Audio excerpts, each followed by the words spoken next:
Môre julle almal, dit is vandag die 14 Augustus en dit is vir my voorreg om met jou 'n bietjie te gesels. Ja, ek is deesdae 'n bietjie besig om my kop heeltyd net by Jesus te hou en te kyk wat die hele Bybel vir ons vertel van wie hy is en wat hy gedoen het. Die belangrikste van alles is wat hy vir ons kom word het. Sy hele journey van 33 jaar op hierdie aarde. Nou, ek gaan vir jou 'n stukkie lees uit Galasiërs uit, dat jy kan verstaan dat voor hy gekom het en tot met sy kruisdood, waar die mense was en wat met hulle gebeur het. Nou kom ek lees vir jou uit Galasiërs 3 uit. Galasiërs 3 vers 10. Hoor bietjie wat sê hy. Want almal wat uit die werke van die wet is onder die vloek. Jo, daar was 'n vloek op die mense. Het jy geweet? Vervloek. Jy was vervloek. Dit beteken daar was 'n vloek. Daar was geen seën oor jou nie. Jy moet dan, as jy onder daai vloek wil uitkom, moet jy goeie werke doen. En daar was 'n klomp van hulle. En jong, as jy dit nie doen nie, dan het jy groot pak slaag gekry. Jy moes gehoorsaam gewees het. Onthou jy al daai baie wette? Dit was verskoning, dit was deel van die vloek. Want almal wat onder die werke van die wet is onder die vloek.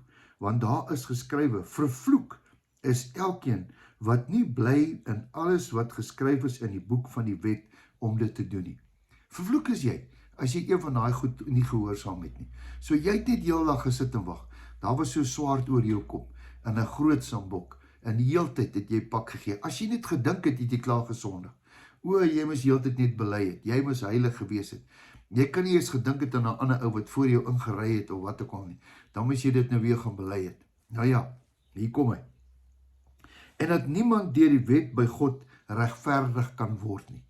Wow, niemand kan deur die wet by God regverdig kan word nie. Is duidelik, want die regverdige sal net uit die geloof uit lewe.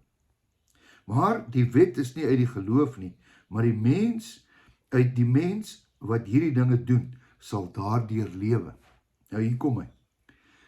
Vers 13. Jo, jy moet hom nou vat vir hierdie naweek. Vers 13. Christus het ons losgekoop van die vloek. Wat beteken losgekoop? Dit beteken ek en jy was vas. Ek was vasgebind. Ek en jy was vasgebind.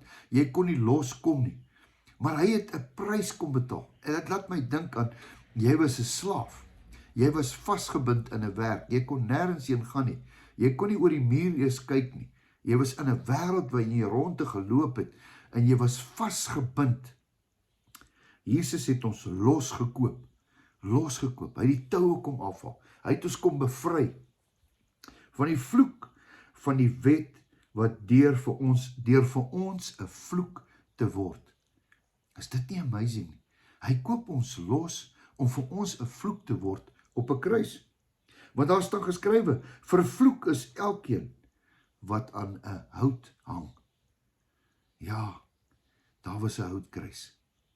'n redder aan 'n houtkruis. Wat 'n mooi storie.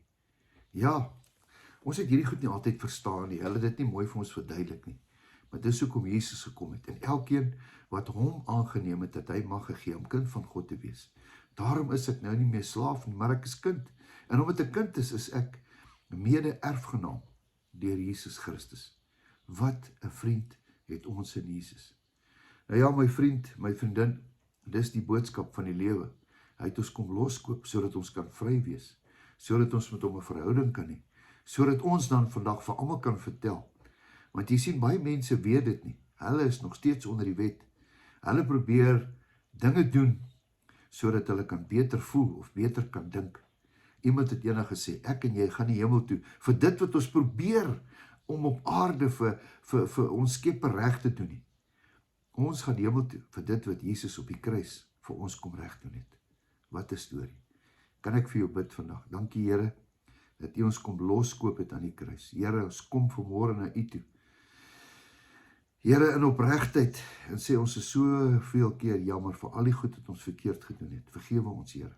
Help ons, lei ons, wys ons, Here, dat ons die regte pad sal volg. Here, dankie vir wat U gedoen het aan daai kruis, dat ons vry kan wees, U die vloek geword, sodat ons nie meer slawe kan wees nie, maar dat ons kinders kan wees, en dat ons nou vry kan wees. Dankie daarvoor. Ons loof en prys U naam. Amen.